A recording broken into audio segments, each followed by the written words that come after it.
Welcome back everyone to my channel Chemistry Made Simple for NEET. I am Dr. Radha Subramaniam with a PhD in Chemistry. So today we are going to do a quick revision of s-block elements of class 11. So before going on with today's portions, let me just add a few important preparation tricks for memorizing formulae. So first point is visual memory helps to establish connections between concepts and formulas. Use your visual memory as it will aid in easy memorization of both. And second point is, however hard you may try, some things require mugging up. But if mugging up is not possible, practicing might really help. Practice maximum questions on a formula that is hard to retain. With a higher practice, retaining the formula will be much easier. Then it is a widely known fact that writing stuff helps remember things like a story. With chemistry, noting down the formulae again and again can help you work on it without even thinking. Then paste a sheet of formulas written on a sheet somewhere near your study area. Make sure it is visible every now and then to help you read it again and again.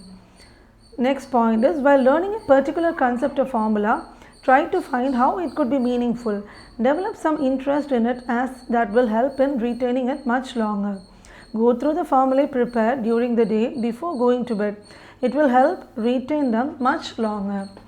Okay, now we will continue with today's topics. So, firstly we will look into what are s-block elements. Already you might have known about s-block elements and p-block elements. So, s-block elements here the last electron will go into the s-orbital or s-subshell. And you know s-orbital can accommodate only 2 electrons. 2 groups 1 and 2 belongs to the s block. And general electronic configuration of these block is ns1 or 2. Okay, now group 1 and 2 belonging to the s block of periodic table, and here group 1 consists of these elements, that is lithium, sodium, potassium, rubidium, cesium, francium, and these elements are collectively known as alkali metals. Whereas group 2 includes beryllium, magnesium, calcium, strontium, barium, radium. Except beryllium, they are known as alkaline earth metals. Now you have got an idea about what are s-block elements. Now what are the chemical features of alkali metals? Firstly, its reducing character. You know, ionization enthalpies of alkali metals, as you go down the group, they will decrease because the reducing character will decrease, or the reactivity in the gaseous state will increase down the group. You can see the reactivity in the order like lithium, sodium, potassium, rubidium and cesium. So, cesium has got the maximum reducing character. Now, reaction with dihydrogen. The alkali metals react with dihydrogen around 673 Kelvin to form crystalline hydrates. So, these crystalline hydrates are ionic in nature. They have high melting points. You can see here metal with hydrogen when it is heated gives you metal hydrate. Now, what are oxides and hydroxides? When you burn alkali metals in air, they form different compounds. For example, alkali metals on reaction with minimum or limited air quantity or oxygen form normal oxide. So, these are examples for metals of lithium, sodium, potassium, rubidium, cesium and all that. Okay, now what happens when alkali metals react with halogens? So, the members of this family will react with halogen to form corresponding halides. These are ionic crystalline solids.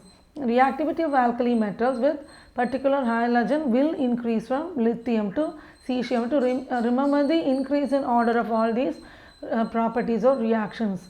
So, increasing order is from lithium to cesium. What happens when they react with water?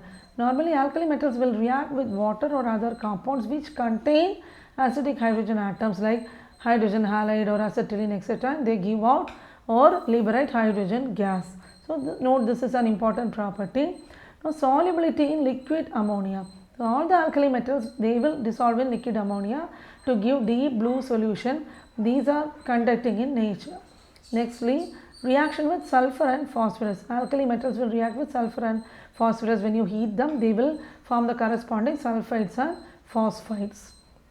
Okay, now let us get on with some important compounds of sodium. Most important one is sodium carbonate, that is washing soda Na2CO3 10H2O. Here, how do you prepare sodium carbonate or washing soda? By passing CO2 carbon dioxide gas to a concentrated solution of sodium chloride saturated with ammonia. So, ammonia carbonate followed by ammonium hydrogen carbonate are formed. The equation for the whole process is given here. So, ammonia plus water plus carbon dioxide, ammonium carbonate NH4 twice CO3, which in turn reacts with H2O plus CO2, again giving NH4H ammonium bicarbonate HCO3. Again this reacts with NaCl giving NH4Cl plus NaHCO3. NaCO3 finally gives Na2CO3 plus H2O plus CO2. So, the sodium hydrogen carbonate crystals separate and which are heated to give sodium carbonate. Now, what are the properties of sodium carbonate? It is a white crystalline solid. Physical properties, it exists as decahydrate, that is 10 water molecules. So, Na2CO3 10H2O. This is also called washing soda, which is readily soluble in water. When you heat it, decahydrate loses water of crystallization to give monohydrate. So, if you heat it above 373 Kelvin, the monohydrate will become fully anhydrous and it changes to a white powder, which we call it soda ash. So, remember what is soda ash. What are the uses of sodium carbonate? Used in water softening, laundering, cleaning and all that. Used in the manufacture of glass, soap, borax, caustic soda. Used in paper, paints and textile industries. An important laboratory reagent both in qualitative and quantitative analysis. So, remember all these points in the examination point of view. Next is sodium hydroxide. We use it in the manufacture of soap, paper, artificial silk, number of chemicals and petroleum, refining, purification of bauxite, textile industries for mercurizing cotton fabrics and preparing pure fats, oils and laboratory reagent. Then sodium hydrogen carbonate, that is baking soda. So, baking soda or sodium hydrogen carbonate, it decomposes on heating to give bubbles of carbon dioxide. Now, sodium hydrogen carbonate is made by saturating a solution of sodium carbonate and carbon dioxide. Sodium hydrogen carbonate, it is a mild antiseptic for skin infections and used in fire extinguishers as well.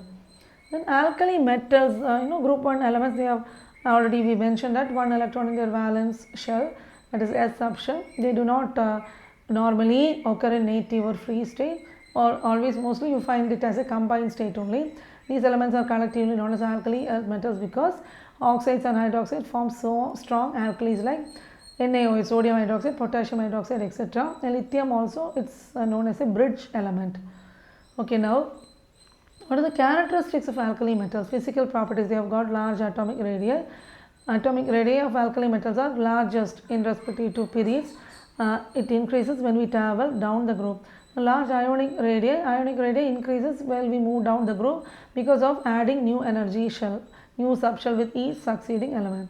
And their ionization enthalpy is low because it decreases when we go down the group. And ionization enthalpies of alkali metals, these are the lowest because of the loosely held s electron. It's easy to remove. Okay, then hydration enthalpy. What happens to hydration enthalpy? When you go down, it decreases or it decreases with increase in ionic radii. Hydration enthalpy of lithium ion is maximum and that of cesium ion is minimum. Next, oxidation state. Normally alkali metals, they show +1 oxidation states. These are strongly electropositive. Electropositive character increases from lithium to cesium.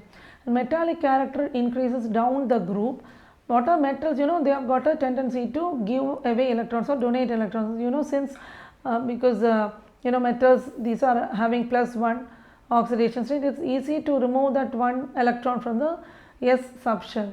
So, easily they lose that electron and forms a positive ion. So, metallic character will increase. And melting point and boiling point, and these are very low and decrease with increase in atomic number. And the bond form mainly ionic bond, and when you go down the group, the ionic character increases. Then flame coloration, all alkali metals, they give a characteristic color to the flame, and I'll later tell you which are the characteristic color of each of the metal. Then photoelectric effect are shown all the elements except lithium. Okay, photoelectric effect. Then diagonal relationship between lithium and aluminum. Lithium resembles magnesium because of the similarity in sizes of atoms and ions. Now, what are the main points of similarities? These are two very hard both lithium and magnesium hydroxides are weak bases. Carbonates of both on heating they decompose to form oxides and carbon dioxide. Both will react with nitrogen to give nitrides. The nitrates of both will decompose on heating to give oxides.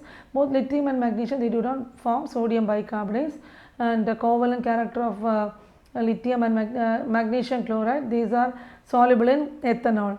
Then the hydroxides, bicarbonates and fluorides of both lithium and magnesium, these are sparingly soluble in water, and lithium chloride and magnesium chloride both are soluble in ethanol. So remember those points. Then what are the biological importance of sodium and potassium? So sodium ions participate in the transmission of nerve signals, that is very important. And sodium ions also regulate water flow across the cell membranes and in transport of sugars and amino acids into the cells. And potassium ions are abundant cations within cell fluids, and they activate many enzymes, participate in oxidation of glucose to form ATP. Potassium ions in combination with sodium ions, these are responsible for transmission of nerve signals. Functional features of nerve cells, it depends on the sodium potassium ion gradient which is established in the cell. Okay, now next, sodium chloride. Seawater, it contains 2.7 to 2.9% by mass of sodium chloride, and the crude sodium chloride generally obtained by crystallization of brine. The sodium chloride solution, it has sodium sulfate, calcium chloride, magnesium chloride has impurities. So calcium chloride and magnesium chloride are impurities because they are deliquescent. What is meant by deliquescent? They can easily absorb moisture from the atmosphere.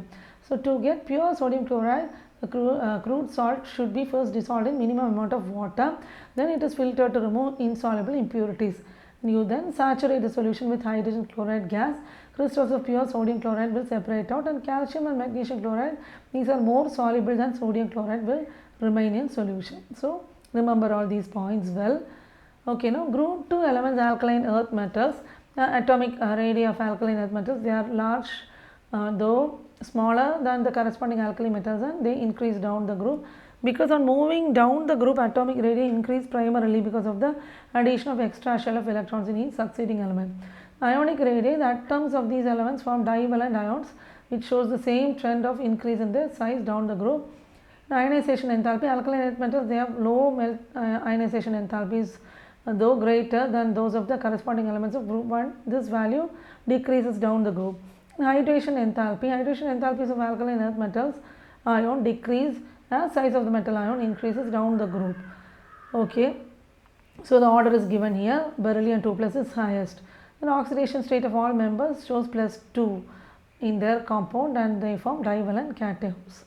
Okay, now electronegativity values of alkaline earth metals, these are close to alkali metals, slightly more maybe. Metallic character, alkaline earth metals have strong metallic bonds when you compare it with alkali metals in the same period. The melting and boiling point of these metals are higher than alkali metals present in the same period. Coloration to the frame, with the exception of beryllium and magnesium, the rest of the elements show characteristic color to the same flame, like beryllium, magnesium, calcium, brick red, and strontium, crimson, grassy, barium shows green, etc. Then complex formation, and the members do not form complexes, but smaller ions like beryllium, magnesium, they form complex with electron donor species. Okay, now see, you have to learn the characteristic colors of all the flames, because I think you in the lab you can identify these salts based upon the flame test. Now formation of organometallic compounds, both beryllium and magnesium form a number of organometallic compounds which contains MC metal carbon bond with certain organic compounds, like magnesium reacts with alkyl halide in presence of dry ether to give Grignard reagent. Then reducing character, alkaline earth metals, these are weak reducing agent, and the corresponding alkali metals which has lower ionization enthalpy and bigger atomic size. And reaction with oxygen, with the exception of barium and radium, which forms peroxide, rest of the metals form normal oxides when you heat it with excess of oxygen. And reaction with halogen, members of the family combine directly with halogen at appropriate temperature to form corresponding halides. Now with that we are coming to an end of this session. I'll try to include all the important points of the S block elements over here. I hope you are all practicing well for the upcoming NEET exam, though the dates are not announced yet. But still I hope you are preparing well for the NEET exams, as well as those who are appearing for the 12th board exams also. revise all the topics well, and as usual, do please share, subscribe and like my channel, share it with your friends, and don't forget to press the bell icon so that as soon as I post new videos you will get the notifications immediately, and I'll be uploading the next sessions early. Thanks for watching my video.